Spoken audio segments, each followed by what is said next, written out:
All right. After nearly 8 years of software engineering, starting from a coding bootcamp graduate in 2014 to a senior software engineer, I finally decided that I'm done with software engineering and it's really good riddance to the tech industry. And I'm not looking back and just pushing. So I don't know anything about this guy. I don't know what he does. I don't know anything about his background, but I do get a sense that some of the people that graduate from these coding boot camps, they just got into tech in the first place because they saw it as an opportunity to earn a very big amount of money in a very cozy job. And while it is true that many of the tech positions are very well paid and it is a very big industry, when you do something just because of the money, you're gonna get burned out very easily. If not in a year, maybe in 3, 4, 5 years. I understand that you need money to put food on the table and to feed your family, but at the same time, you need to find something that you enjoy. Please remember that your job is going to be a very big part of your life. Just think about it. You're gonna be working at least 8 hours a day during 30 years. So it is going to be a very big chunk of your life. It needs to be something that you enjoy. So don't pursue a career just because you see it as an opportunity to make a very big chunk of cash.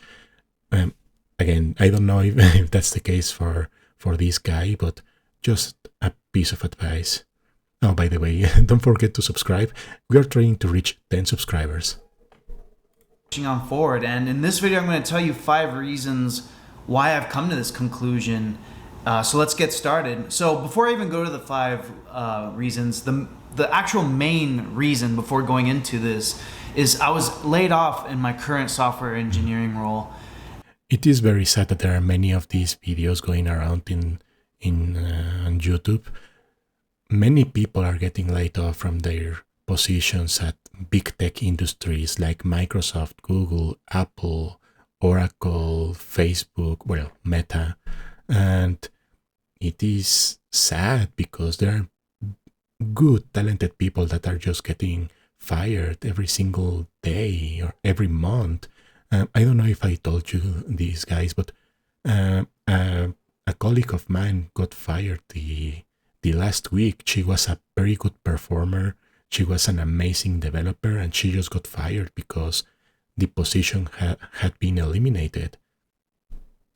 It is sad, but I guess it is what it is. And after working so hard in 2023 to get this job, to hold on to it for a little over 6 months, I'm just not looking forward to doing this whole process again. It's just not something I want to do. Which brings me to the first reason of why I'm saying goodbye to software engineering is, simply put, I'm just not passionate about tech anymore. And having no passion in the thing that I make a living for is not a good recipe for long-term success. So exactly, you need to have passion for what you do. Again, I don't know why this guy got into tech. He says that he's a bootcamp graduate. He got into one of those coding bootcamps and learned how to code, which is admirable, and got a senior level position as software engineer or something like that.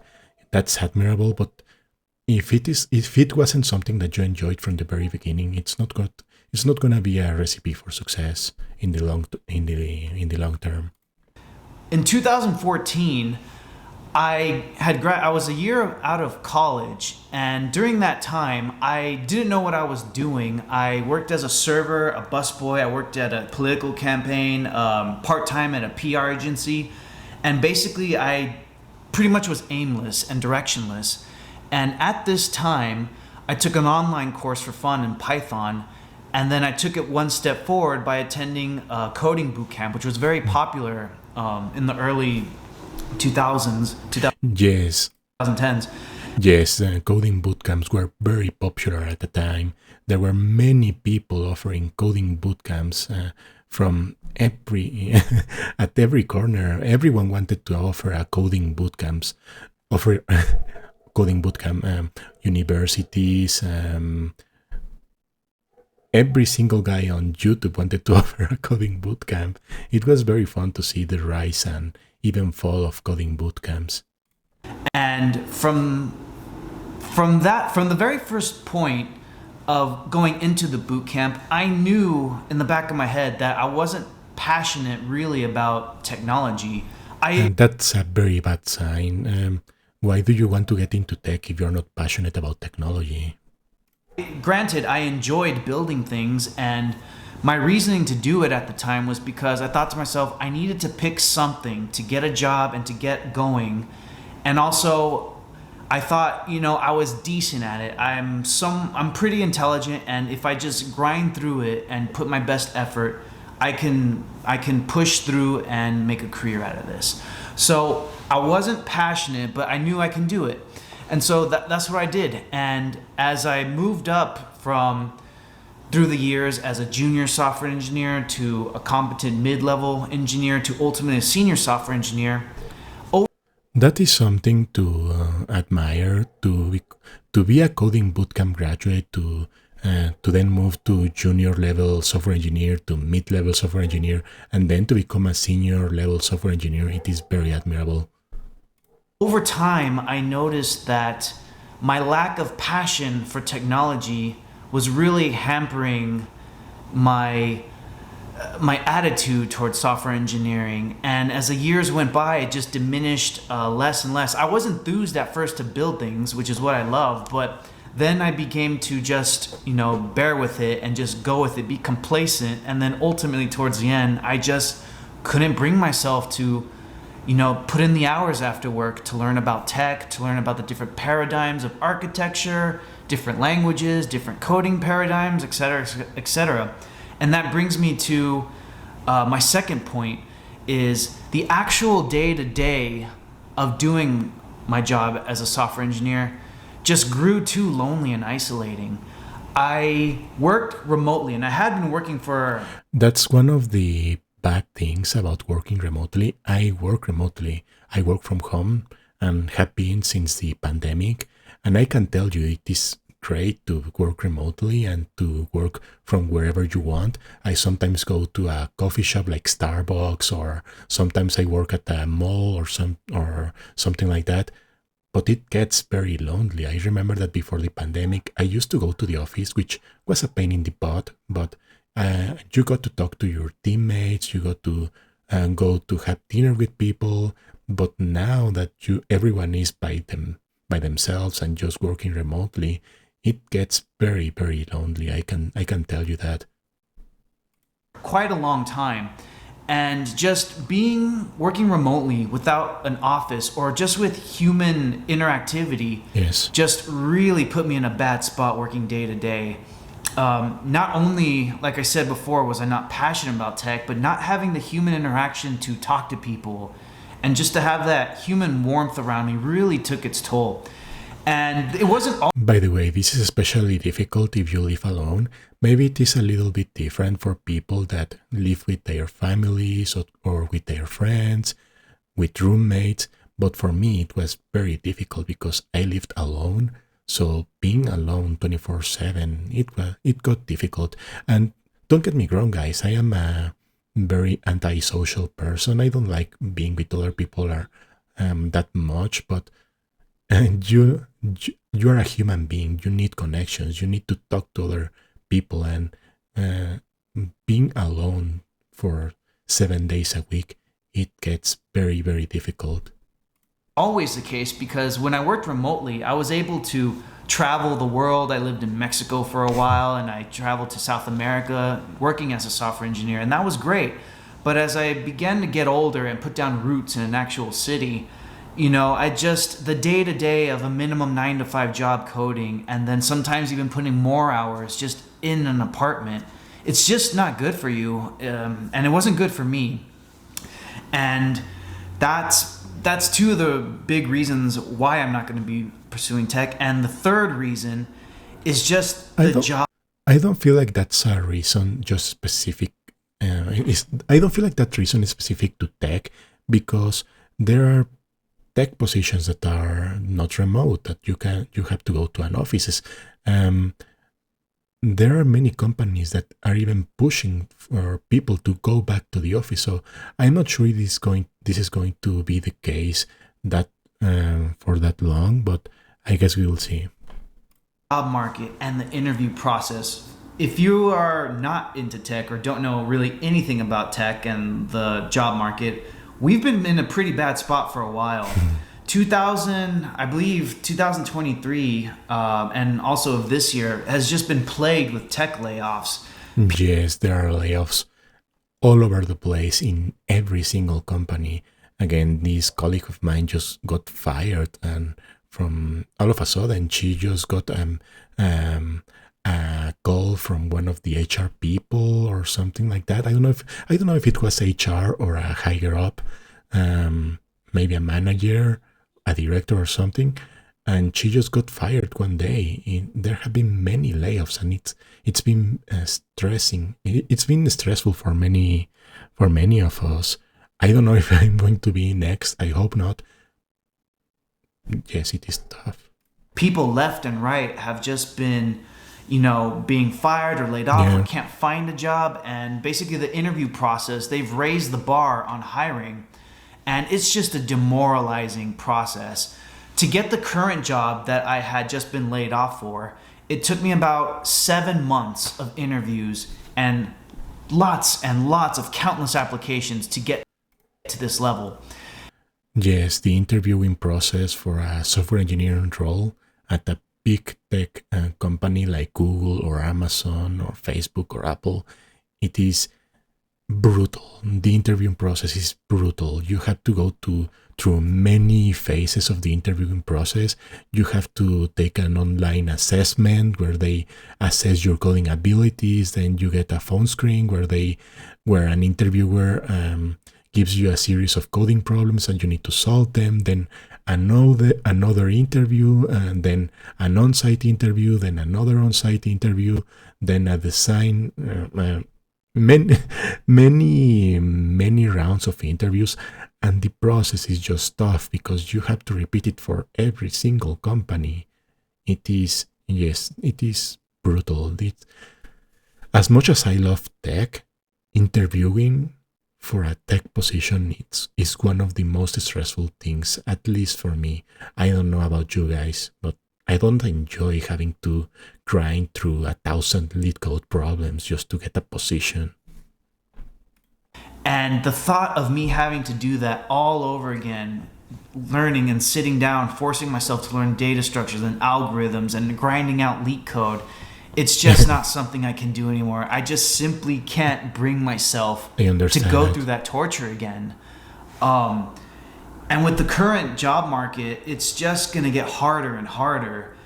And basically, it's not something that I want to put myself through the gamut. I already don't have the passion for it, and I don't like the day-to-day. So yes, the bar is going to be much higher because now you have to compete against all of the other thousands and thousands of people that have been laid off from their tech positions. So if it used to be that you have to do, I don't know, 5 coding interviews, now you have to go through 6, 7, or 10 coding interviews.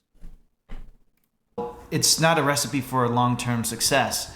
And that brings me to number 4. It's personally, it's not worth it for me anymore. I enjoyed software engineering at the very start. I love the perks. It's a great career to make a really good salary. I live in Houston, which is a pretty big city with a pretty decent cost of living. And you can live pretty comfortably living as a software engineer if you do have the passion, you don't mind problem solving, etc., etc. But even with the perks, even with the swag, even working remotely, having the freedom of basically setting your own hours when you can, it's just not enough for me. I just can't be paid enough to sit down and grind out code anymore. It's reached a point in my life where I would rather do literally anything else in coding. it's just really sucking any motivation or passion out of my life. And it's unfortunate, but it's just not worth it to me anymore. I don't think you can pay me enough anymore to do coding. And then for the ultimate reason number 5 why I'm not going to be doing software engineering anymore is if you didn't pick up on the hints of my last few reasons, basically reason number 5 is my strengths lie elsewhere. And it's not like these whole years went by where I didn't already know that. Yeah, it looks like this guy is like a very sociable person. I believe he will be much better in a position where he has to talk to people and being around people. Maybe he has the soul of an HR person, or maybe some some position where he has to talk to humans.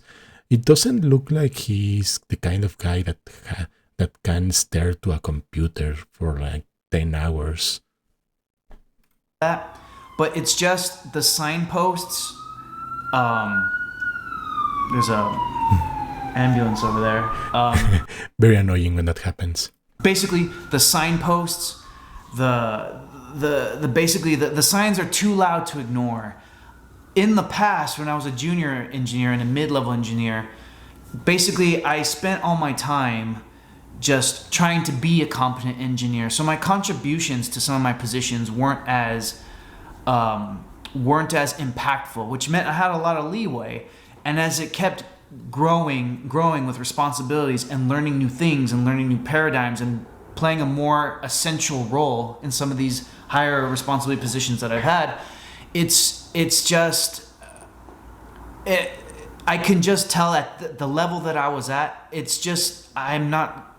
my strongest strength is not in coding. I don't really enjoy problem solving in that sense with coding. I generally think of the process of problem solving as a hindrance. I love building things out, but just all the steps that You need to love or enjoy problem solving if you're going to be a software engineer, because most of the time creating something is going to involve solving a problem and then coding that solution coding the solution for that solution that you found.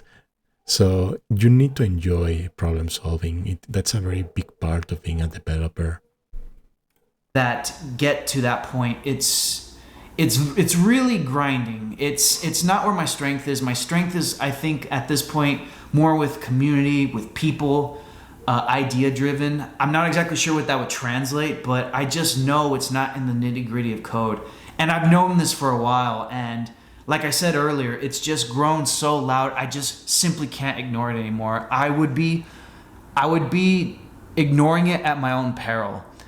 I don't want to put in the effort to be a tech lead, a principal engineer, a staff software engineer. I don't think I would ever want to get to those levels. So now it's time to find something that really attunes more to my strength.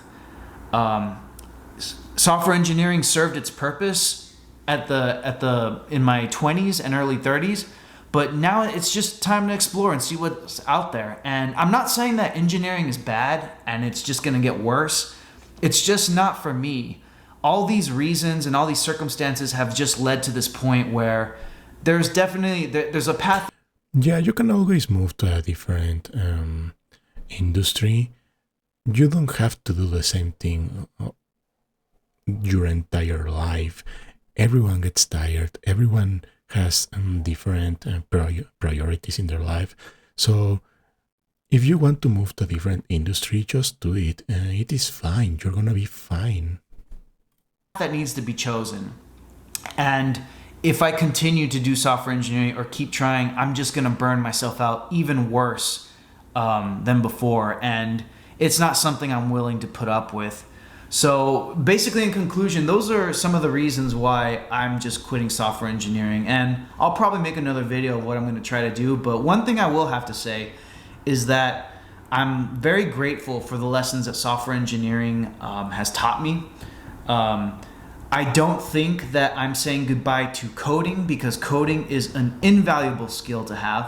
What I'm saying Yeah. is that I just am not going to be pursuing engineering anymore. And that's okay. It's okay to be able to analyze, assess, to look back and change your decision. I'm 34. I'm going to be 35 in not too long, and relatively speaking, I'm still young and full of energy. Yeah, you're very young. You can move to a different industry and you're gonna be okay. Um, I would be worried if you were like 50 or 60 because as you get older, it becomes a little bit more difficult to move to a different industry because I don't know about you guys. I don't know I don't know the situation in every single country, but at least where I am, some employers are very they don't like to hire older people, or at least are more careful when they do it because I don't know, maybe they feel like they are going to have to pay more in insurance or that they are going to demand a higher salary.